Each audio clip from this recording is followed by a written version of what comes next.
안녕하십니까. 기초인문 9번째 시간입니다. 지난 시간에 우리 물권 강론하고 있죠. 물권 강론 중에서 점유권, 소유권 받고, 그 다음에 소유권을 제한하는 제한 물권이라고 용익 물권을 세 가지를 봤습니다. 지상권, 지역권, 전세권.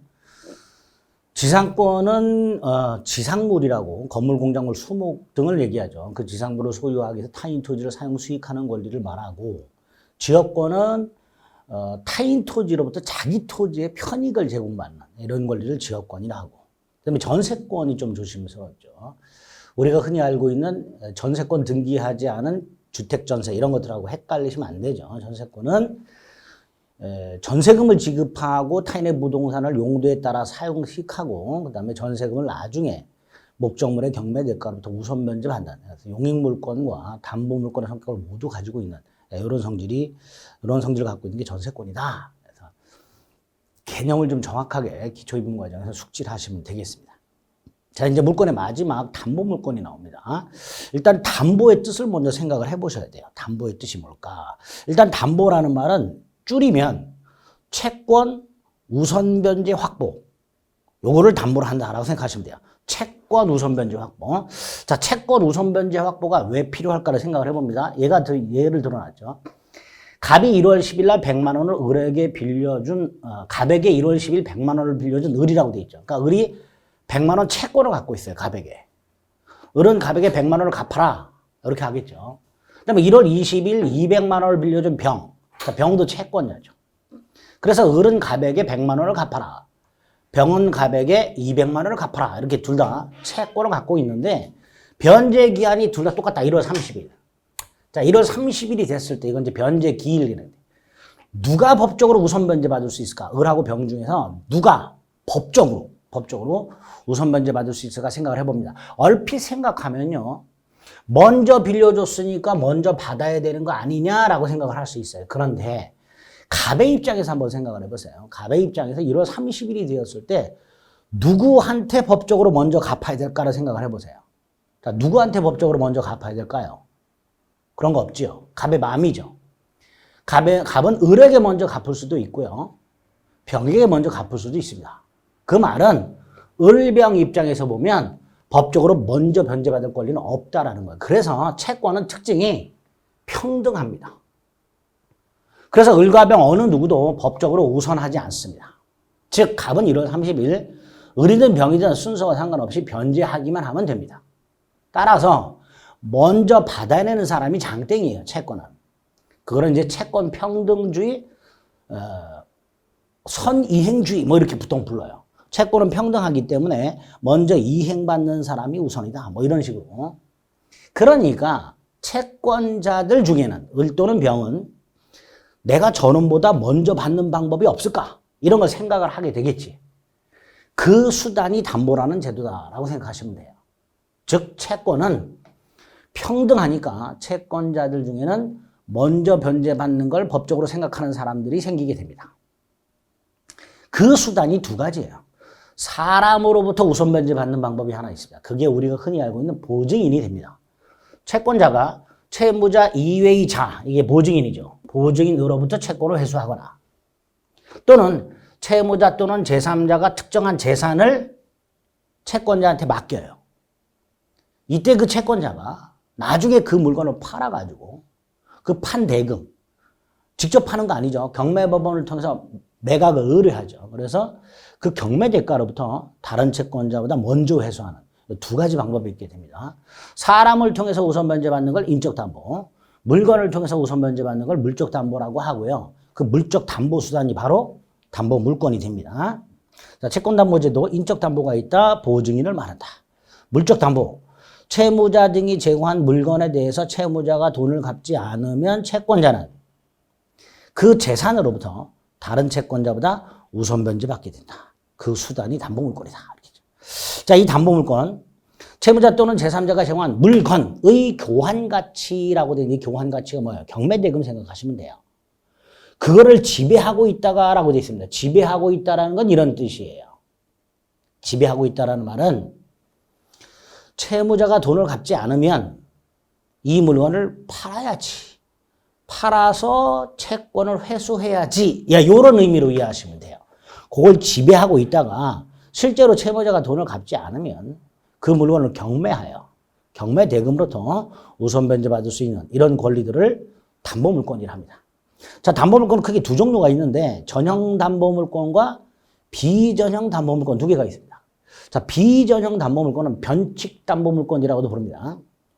전형 담보물권은 민법에 규정이 되어 있는 거예요. 세계, 유치권, 질권, 저당권입니다. 이 전형 담보물권이 좀 전에 말씀드린 대로 전형적으로 경매를 넣어서 채권을 회수하는 게 전형 담보물권이다. 민법이 규정해놨다. 이렇게 생각하시면 돼요. 반면에 비전형 담보물권은 소유권 이전의 법리라고 되어 있는데 소유권 이전의 법리라는 건 이런 거예요. 채무자가 돈을 갚지 않으면 그 물건의 소유권을 채권자가 가져가요. 이게 비전형 담보물권입니다. 그러니까 채권자가 채무자들이 제공한 담보물을 가지고 있다가 지배하고 있다가 채무자가 돈을 갚지 않으면 전형 담보물권은 경매로 가는 거고요. 비전형 담보물권은 경매 절차 거치지 않고 그냥 채권자가 소유권을 가져가라. 이런 형태를 비전형 담보물권이라 하고요. 세 가지가 있습니다. 가등기 담보권, 양도 담보권, 매도 담보권.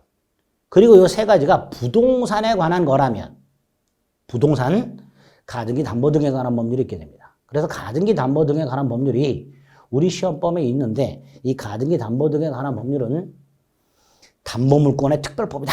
이렇게 생각하시면 됩니다. 아이고야, 삑소리가 났네요. 자, 가등기 담보 등에 관한 법률에서 자세히 다룹니다. 정리가 되어 있는데 나중에 가등기 담보법에서 설명을 할 겁니다. 갑이 자신의 A 토지를 담보라는 거 이제 맡기고 을로부터 돈을 빌리면서 을 이름으로 저당권이라는 걸 설정하지 않고 저당권 또 뒤에서 볼 거예요. 소유권을 옮겨주기로 약속을 합니다. 갑이 을에게 내가 돈을 못 갚으면 A 토지 소유권을 옮겨줄게라고 약속을 해요. 이런 걸 대물 변제 예약이라고 해요. 돈 대신 물건으로 갚겠다라는 약속. 자, 이때 을의 입장에서는 갑이 실제로 돈을 갚지 않으면 안전하게 A 토지 소유권을 가져와야 되겠죠. 그러기 위해서 그 A 토지 등기부에 미리 가등기를 해놨다가 우리 가등기란 걸 봤죠. 청구 순위 보정 가등기. 그거하고 외형이 똑같아요. 가등기를 해놨다가 나중에 돈을 갚지 않으면 갑이 그 가등기 줘서 소유권 본등기함으로써 소유권을 가져오게 됩니다. 이런 걸 가등기 담보, 그런 가등기를 담보 가등기 이렇게 부릅니다. 가등기 담보 등에 관한 법률에서 규율하고 있다. 그 다음에 이제 담보물권의 공통된 특성이라고 해서 전형 담보물권이든 비전형 담보물권이든 공통적으로 가지고 있는 성질이 있어요. 이거를 담보물권이 공통적으로 가지고 있는 성질, 그래서 통유성 이렇게 불러요. 총 4가지가 있는데 우리 생각해 보세요. 갑이 A 토지가 있어요. 이걸 을에게 맡기고 을로부터 1억을 빌려요. 갑이 나중에 돈을 갚지 않으면 을은 갑에게 빌려준 1억 요거를 요 땅으로부터 회수해야 되잖아요. 그래서 을은 요 땅에다가 요 토지 등기부를 보면 저당권자 이렇게 보통 등기를 해놔요. 이렇게 등기를 해놨다가 나중에 돈을 갚지 않으면 저당권이라는 권리에 보면 경매권이 있어요. 우선 변제권이라는 게 있어요. 이 저당권에 붙어있는 힘, 효력이라고 보통 얘기하는데 경매권과 우선 변제권이 있습니다. 그러니까 그런 저당권에 기초해서 A 토지를 경매를 넣어서 그 경매 대가로부터 다른 후순위 권리자들보다 먼저 1억을 회수하게 됩니다. 결국 담보물권은 담보물권자 입장에서 보면 필연적으로 채권을 갖고 있게 되겠죠. 자, 요 채권, 담보물권에 의하여 저당권이라는 담보물권에 의하여 우선 변제가 확보가 돼 있죠. 그러니까 우선 변제가 확보돼 있으니까 이런 걸 피담보 채권 이렇게 불러요. 그래서 담보물권자는 반드시 채권을 갖고 있게 될 것이고 대원칙이죠. 이 채권과 담보물권은 목적과 수단의 관계가 있게 됩니다. 1억을 받아내는 게 목적이죠. 우선해서. 그 수단이 뭐예요? 여기죠. 한 사람이 2개의 권리를 갖고 있을 때 하나가 목적이고 하나가 수단이라면 목적인 권리를 주된 권리라고 그랬고 수단이 되는 권리를 종된 권리 이렇게 불렀죠. 지상권에서 기억나세요?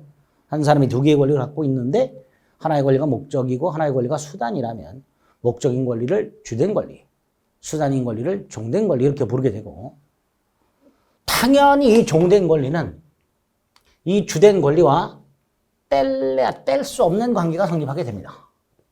이거를 담보물권의 통유성이라고 부릅니다. 총 4가지 성질이 있습니다. 부종성, 수반성, 불가분성, 물상대의성. 자, 이 물상대의성 우리가 한번 봤나요? 그죠? 목적물 멸실에서 살짝 봤었어요. 어쨌든 이 4가지가 있는데 이 4가지 개념을 너무 복잡하게 생각하지 마시고 간단하게 기억합니다. 부종성은 이렇게 생각하시면 돼요. 채권이 소멸하면 담보물권도 소멸하는 성질. 채권이 소멸하면 담보물권이 소멸하는 성질. 딱 이렇게 기억하시면 돼요. 물론 근저당권이라고 부종성의 예외가 있습니다. 근저당권이라고 조금 어려운 권리가 하나 있어요. 기본 과정 가서 볼 겁니다. 근데 어쨌든 부종성이라는 걸 보통 갖고 있다. 채권이 소멸하면 담보물권도 소멸하는 성질을 말한다. 두 번째, 수반성은 이 상황에서 을이 아직 변제기가 도래하지 않았다. 그럼 갑에게 돈 갚으라 소리 못 하잖아요. 그런데 얘가 돈이 필요해. 그럼 방법 중에 하나가 팔아먹는 방법이 돈이 필요하면 채권 양도. 재산권이기 때문에 양도할 수 있어요. 그래서 채권이 넘어가면 담보물권도 따라갑니다. 그걸 수반성이라고 해요. 채권이 이전되면 담보물권도 이전되는 성질. 자, 부종성은 채권이 소멸하면 담보물권도 소멸하는 성질. 수반성은 채권이 양도 등을 통해서 이전이 되면 담보물권도 이전되는 성질. 이게 수반성이죠. 그다음 불가분성은 이런 거예요. 갑이 을에게 9천만 원을 갚았어요. 10분의 9를 갚았죠. 그럼 이 을의 저당권은 A 토지 전체가 아니라 10분의 9를 갚았고 10분의 1이 남았으니까 이 A 토지의 10분의 1만 경매할 수 있느냐? 아닙니다. 받을 돈이 1,000만 원 남았죠. 그래도 전체를 경매에 넣을 수 있어요. 다시 말해서 담보물권은 채권이 일부만 남아있다 하더라도 1,000만 원 그걸 다 받을 때까지 목적물 전체의 효력이 미칩니다. 이런 걸 불가분성 이렇게 부릅니다. 불가분성, 즉 채권이 일부 감축했다 해서 담보물권도 그만큼 감축되지 않습니다. 채권이 감축되더라도 담보물권은 감축되지 않는다. 이걸 불가분성이라 한다. 물상대의성, 자, 이 상태에서 땅이 수용이 됐다. 그러면 을은 더 이상 이 땅을 경매해갖고는 1억을 회수할 수가 없고 갑이 받게 되는 보상금이 있을 겁니다. 그 보상금을 토지의 담보물의 가치 변형물 그랬죠. 이 가치 변형물로부터 채권을 회수하게 됩니다. 그런 성질을 물상대위라고 합니다. 물상대위. 이렇게 총 4가지 성질이 있는데 모든 담보물권이 이 4가지 성질을 모두 다 갖추고 있는 건 아니에요. 4가지 성질이 기본이긴 한데 그 중에서 어떤 담보물권은 이 성질 중에 없는 게 있어요. 그거를 여러분 캐치를 하실 필요가 있습니다. 일단은 통일성이 뭐냐? 4가지 개념을 잘 기억을 해 두셔야 됩니다. 부종성 간단하게 생각합니다. 채권이 소멸하면 담보물권도 소멸하는 성질. 피담보 채권의 개념을 말씀드렸죠.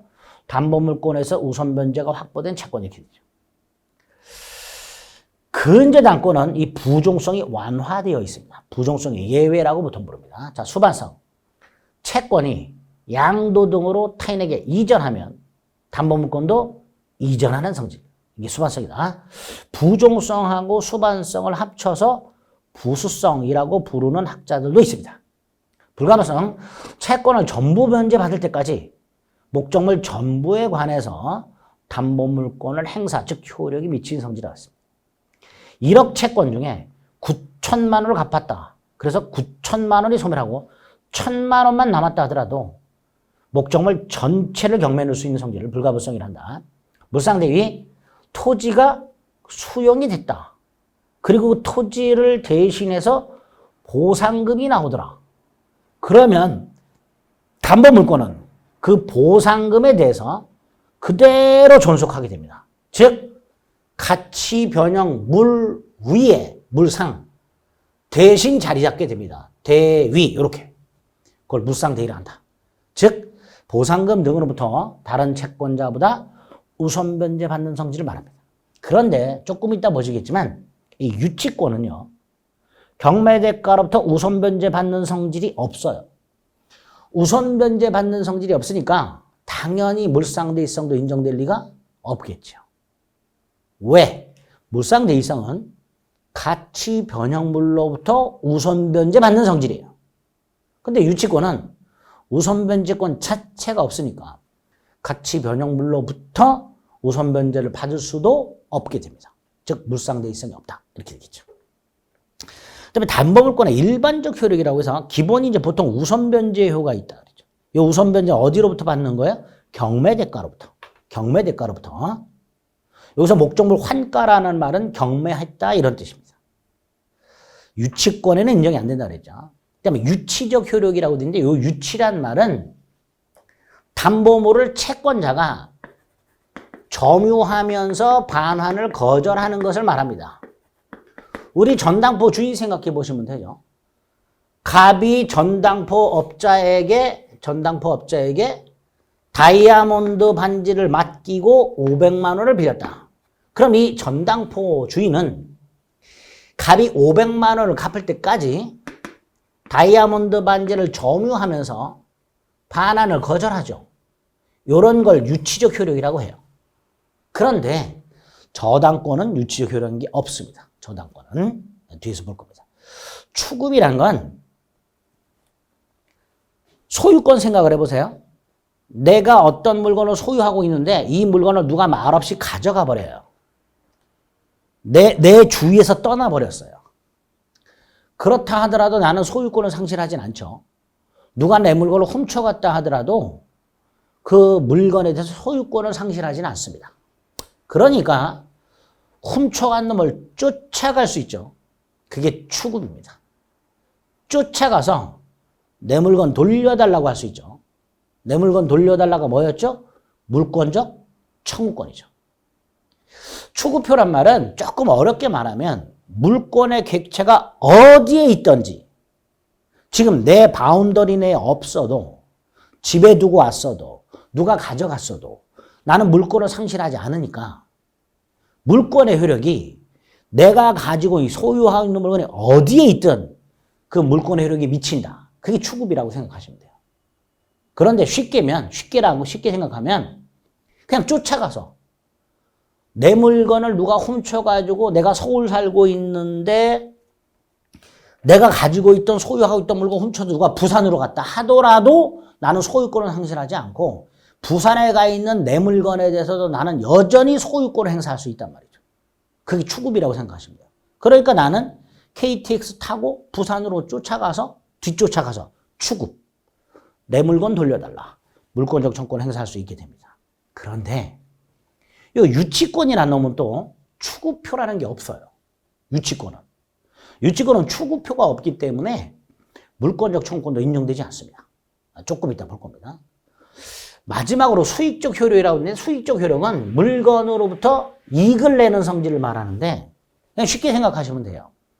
내가 담보물을 다른 사람에게 빌려줘서 월세 등을 차임을 받아가지고 그 차임을 변제 충당하는 거 이런 걸 수익적 효력이라고 해요. 그런데 담보물권은 원칙적으로 그런 수익적 효력이라는 게 없어요. 담보물권의 본질이 뭐예요? 목적물 경매대가로부터 우선 변제받는 게 본질이지 그걸 타인에게 빌려줘가지고 차임을 받아서 그 차임을 수취해가지고 변제 충당하는 이런 수익적 효력은 담보물권은 원칙적으로 인정되지 않습니다. 어쨌든 담보물권이 뭐고 그때 담보의 뜻이 뭐고 어떤 종류가 있고 통일성 4개 그리고 효력 이런 것들이 이 딱 개념을 딱 잡아주시면 되겠습니다. 그리고 이제 유치권을 봅니다. 유치권. 일단 유치권은 우리 법에서 타인 물건 또는 유가증권을 점유한 자가 그 물건 또는 유가증권에 관하여 생긴 채권을 가지고 있는 경우에 그 채권을 변제받을 때까지 그 물건이나 유가증권을 유치할 수 있는 권리라고 해놨습니다. 자, 여기서 유치가 뭐였죠? 물건을 점유하면서 반환을 거절하는 권리라고 했는데 유가증권은 생각하지 마시고 물건만 생각해 보십시오. 자, 물건. 물건은 뭐가 있었죠? 부동산과 동산이 있었죠. 자, 동산 먼저 생각해 봅니다. 갑이 고장난 자동차 수리를 수리업자 을에게 맡겨요. 그럼 우리는 수리하겠죠. 그럼 자동차 수리를 통해서 수리비 채권이라는 게 생겨요. 그럼 이거 받아내야 되잖아. 근데 갑이 와가지고 수리비는 안 주면서 자동차를 돌려달라 그래. 그럼 을은 뭐라고 말할까요? 당연히 아, 수리비 달라고. 수리비 안 주면 자동차 못 준다고 이렇게 말하겠죠. 그게 유치권이에요. 부동산은 건축업자가 건물을 지었는데 건축주가 공사대금을 안 줘. 그럼 이 건축업자는 건물 지을 때 공사대금을 지출했을 거 아닙니까? 그러니까 공사대금 채권을 갖고 있게 돼요. 그래서 건축주가 공사대금을 지급하지 않으면 공사대금을 지급할 때까지 건물을 유치할 수 있게 됩니다. 이런 게 유치권이다라고 생각하시면 돼요. 예를 통해서 이해하시면 아, 이런 게 유치권이구나 감이 딱 오게 됩니다. 자동차 수리업자가 수리비를 받을 때까지 자동차를 유치하는 권리, 즉 점유하면서 반환을 거절하는 권리, 건물 건축업자가 공사대금을 받을 때까지 건물을 유치하는 권리, 공사대금을 받을 때까지 건물을 점유하면서 반환을 거절하는 권리, 아, 이런 걸 유치권이라고 한다. 자, 특징이 있습니다. 첫째, 물권이죠, 당연히. 객체는 아까 분명히 물건 또는 유가증권이라고 했으니까 객체는 이렇게 되겠죠.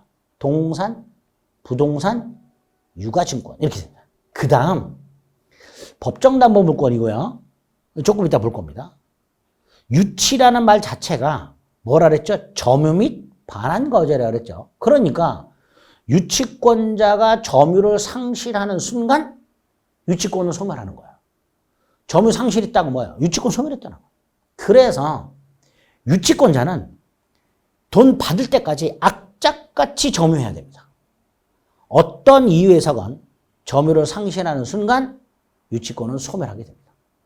그래서 추구표가 인정이 안 되는 거예요. 내가 자동차를 유치하고 있었는데 어느 날 봤더니 자동차가 사라졌어.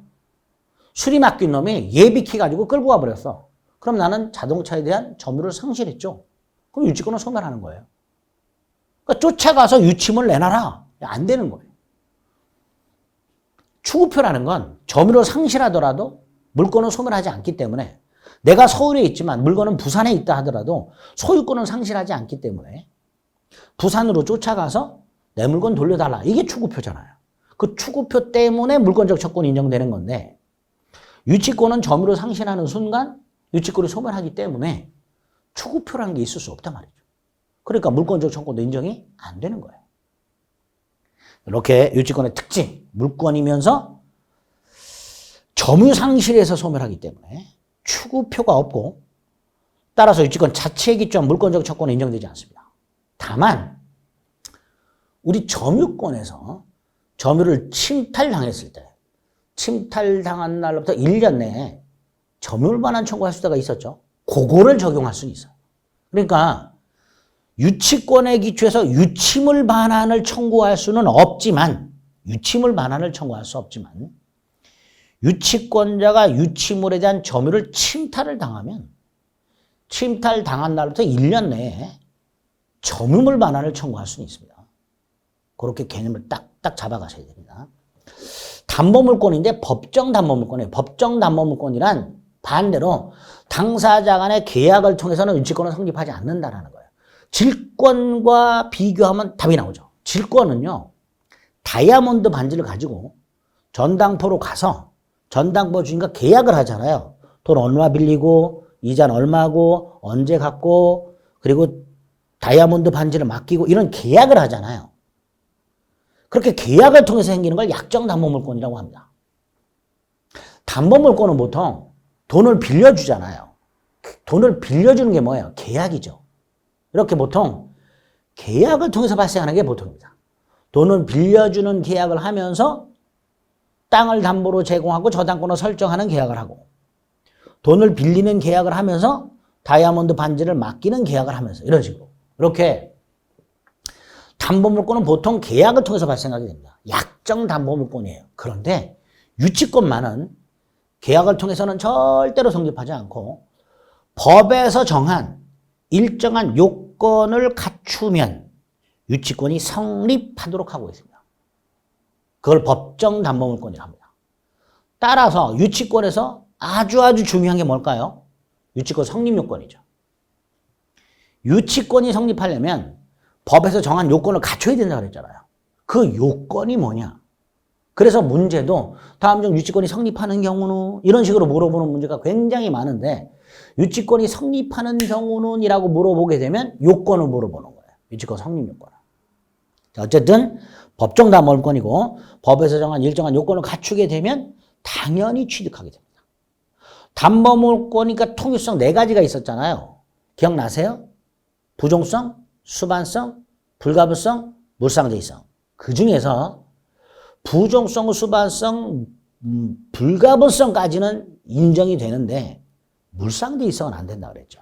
물상대의성은 인정 안 된다. 또 우선변제 효력은 없어요.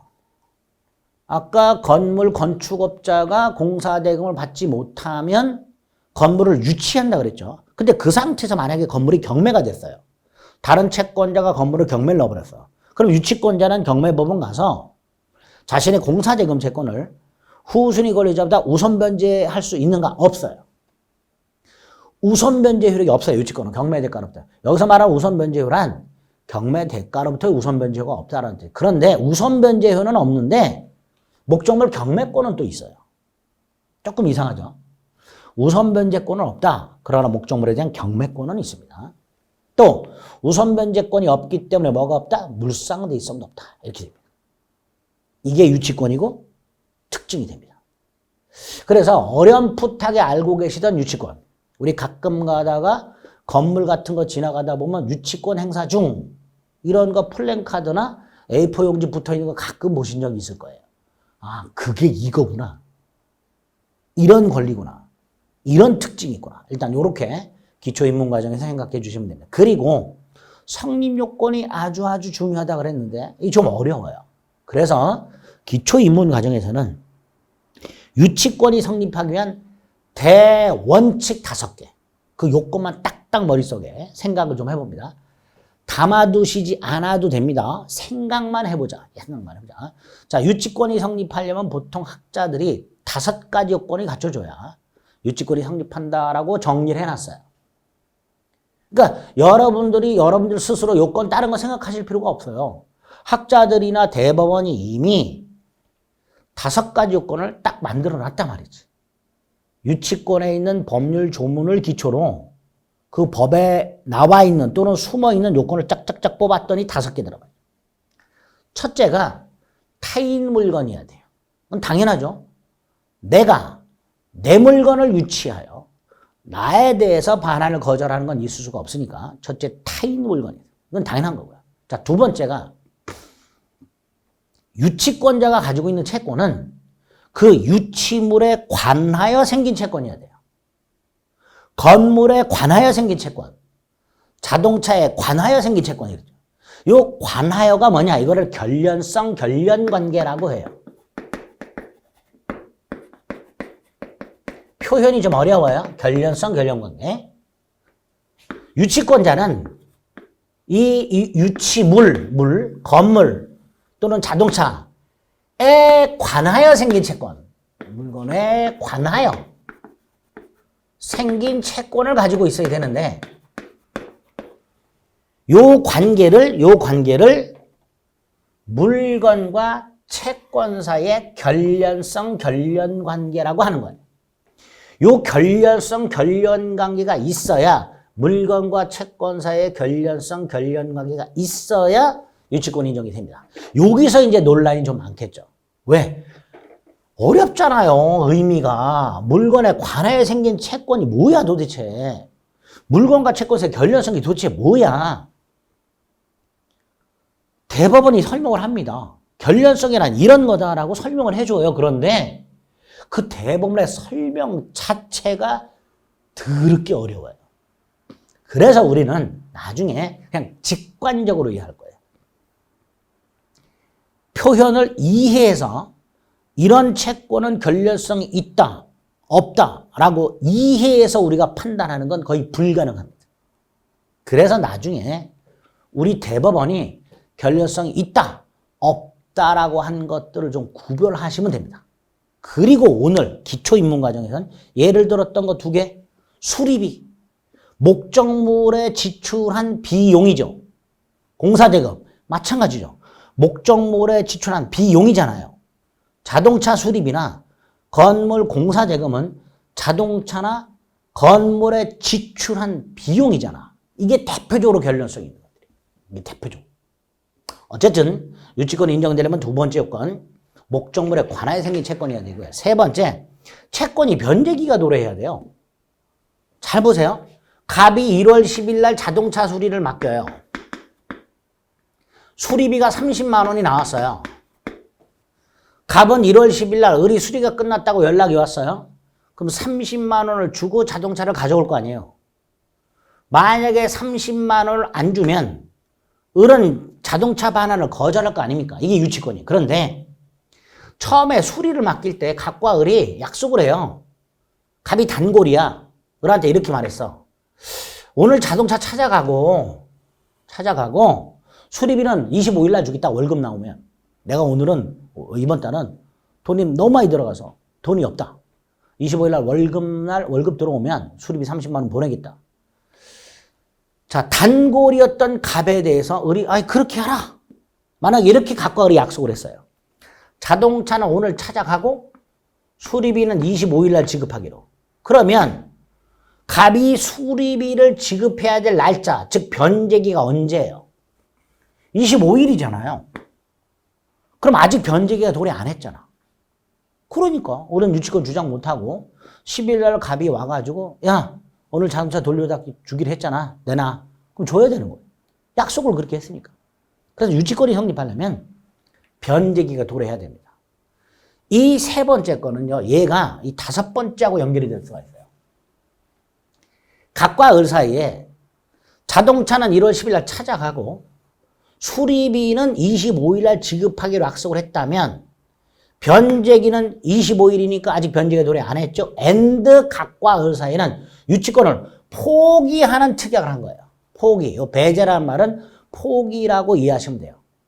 을은 1월 10일 날 갑에게 자동차를 돌려주기로 약속함으로써 유치권을 포기하는 특약을 한 거예요. 그러니까 유치권이 성립하려면 그 포기 특약이 없어야 되죠. 또 하나, 유치권은 법정담보물권이라고 그랬죠. 근데 이 법정자가 들어가는 것들은 대부분 강행규정입니다. 따라서 당사자가 포기를 못해요. 그런데 유치권은 법정담보물권임에도 불구하고 당사자가 뭐 했어요? 포기 특약했죠. 할 수 있다 없다? 있다. 그런 식으로 기억을 해두셔야 됩니다. 자, 마지막 요건이 유치권자가 목적물을 적법하게 점유해야 돼요. 유치권자가 불법적으로 무단으로 점유하면 안 됩니다. 예를 들어서 공사대금을 안 준다 해서 건물을 용역업체를 동원해가지고 채무자를 몰아내고 건축업자가 점유했다. 그럼 불법 점유가 되는 거예요. 그럴 때는 유치권이 인정되지 않습니다. 그래서 기초과정에서는 자세한 내용은 신경 쓰지 마시고 유치권 성립 요건이 5개가 있구나. 그 5개를 정확하게 뼈대를 세워 두셔야 돼요. 그리고 나중에 여기다 살을 조금씩 붙여나갈 겁니다. 자, 유치권 성립 요건 5개. 타인 물건일 것. 물건에 관하여 생긴 채권이 있을 것. 이걸 뭐라 한다? 물건과 채권 사이의 결렬성 결렬관계. 채권의 변제기가 도래할 것. 유치권자가 목적물을 적법하게 점유할 것. 마지막으로 당사자 사이에 유치권을 포기 또는 배제하는 특약이 없을 것. 유치권 성립 요건이 됩니다. 그 다음에 이제 유치권의 효력이 쭉 나오는데 가장 기본이 되는 게 뭐예요? 유치죠. 물건을 점유하면서 인도를 거절하는 권리, 즉 내 돈 받을 때까지 그 누구에 대해서도 유치물의 반환을 거절하는 권리. 자, 물권이죠. 누구에게나 주장할 수 있다 그랬죠. 그러니까 경락인에게조차 유치권을 주장할 수 있게 됩니다. 그래서 목적물을 예컨대 부동산을 경락을 받았는데 내가 부동산을 경매를 통해서 취득을 했는데 거기에 만약에 유치권자가 있다면 골치가 아파져요. 이 유치권자는 경매를 받은 나한테 변제를 청구하지는 못하지만 자기 돈을 받을 때까지 그 누구에 대해서도 반환을 거절할 수 있기 때문에 아주 강력한 권리가 됩니다. 그게 유치권의 가장 기본이 되는 효력이에요. 그 누구에 대해서도 유치물에 대한 반환을 거절하는 권리가 있다. 그게 유치권이다. 또 아까 우선 변제권은 없지만 경매권이 있다고 그랬죠. 이런 것들이 유치권의 효력이 되는 거예요. 나중에 자세히 살펴볼 겁니다. 의무가 있어요. 여기에 보면 선량한 관리자의 주 의무라고 했는데 잘 생각해 보세요. 유치권자는 남의 물건을 점유하고 있죠. 이거 함부로 다루면 돼요? 안 돼요? 아무데나 방치하면 돼요? 안 돼요? 안 되죠. 잘 보관해야 되죠. 그거를 선량한 관리자의 주 의무 이렇게 부릅니다. 여기서 선량하다는 말은 착하다는 뜻이 아니에요. 그냥 일반인 수준 정도라고 생각하시면 돼요.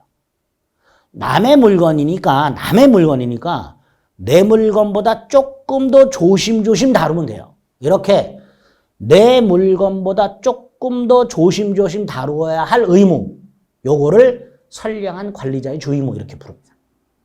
그래서 나중에 유치권의 효력이라고 해서 유치권자의 권리가 어떤 게 있는지 쫙 볼 거고요. 의무가 있는데 두 개를 볼 거예요. 그중에 오늘 맛배기로 하나씩 본 거예요. 권리, 유치권, 경매권도 봤군요. 의무, 선량한 관리자의 주 의무 이렇게. 이런 식으로 유치권은 정리를 할 겁니다. 위반의 효과는 됐고요. 이런 식으로 유치권의 목차를 생각을 해주시면 됩니다. 유치권은 의, 특징, 유치권 성립 요건 5개. 딱 그렇게만 머릿속으로 생각을 해두시고 유치권의 효력과 관련해서 유치권자의 권리와 의무가 있을 수 있다. 그거는 기본 과정 가서 보자. 마지막으로 유치권 소멸이 나옵니다. 그거까지. 그래서 목차도 단출하고 내용도 단출한데 굉장히 수험생분들이 어렵게 생각하세요. 보통 유치권에서 2문제 정도가 나왔었어요. 근데 올해는 1문제가 나왔어요. 내년엔 다시 2문제가 나올 수도 있습니다. 유치권은 좀 철저히 봐주셔야 됩니다. 자, 생각해봅니다. 이번 시간에 한 거. 담보제도가 뭔지 봤어요. 채권 우선 변제 받고. 방법이 인적담보와 물적담보가 있었고요. 물적담보수단이 담보물권이었습니다. 전형담보물권과 비전형담보물권이 있었고요. 담보물권의 통일성이라고 부정성, 수반성, 불가분성, 물상, 대의성이 있었습니다. 담보물권의 효력은 생각하지 않으셔도 돼요. 개별적으로 보시면 되고요. 그리고 담보물권 중에 첫째 유치권을 봤습니다. 유가증권은 생각하지 말고 타인 물건을 점유하면서 채권을 변제받을 때까지 그 물건에 관하여 생긴 채권을 변제받을 때까지 물건을 점유하면서 반환을 거절하는 권리. 법정담보물권이었었죠. 우선변제효 없었죠. 물상대의성 없었죠. 포기특약할 수 있었죠. 그리고 유치권 성립요건 5개. 타인 물건이죠. 물건에 관하여 생긴 채권이 있어야 되죠. 채권의 변제기가 도래해야 된다 그랬고요. 적법점이어야 되고요. 유치권 포기특약이 없어야 되죠. 이런 것들을 딱 머릿속에 세팅을 딱 해주시면 되겠습니다. 자, 담보물권의 첫 번째 유치권 봤습니다. 그 다음에 이제 많이 들어보셨을 거예요. 저당권이라고. 이게 굉장히 어렵습니다. 저당권은 시간을 달리해서 다음 시간에 살펴보도록 하겠습니다. 수고하셨습니다.